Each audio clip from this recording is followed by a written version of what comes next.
Trane Z800 model ttj742a100a0. How many ton? Hi, I'm Tim and I'm an HVAC expert here to help answer your questions. Please provide all the information I ask for since I'm not on site. Thanks for your business.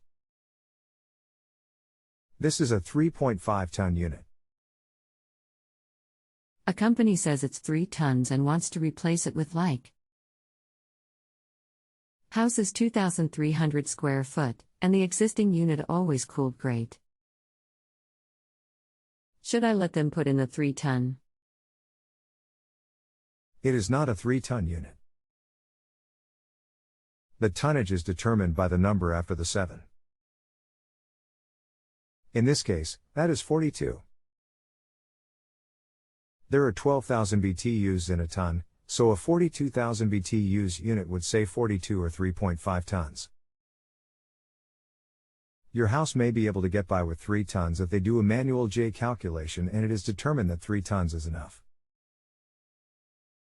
Otherwise, it is usually good practice to replace with the same size unit if that has been working satisfactorily. If you have a home improvement or appliance question and want to chat with an expert now, visit justanswer.com/ythi.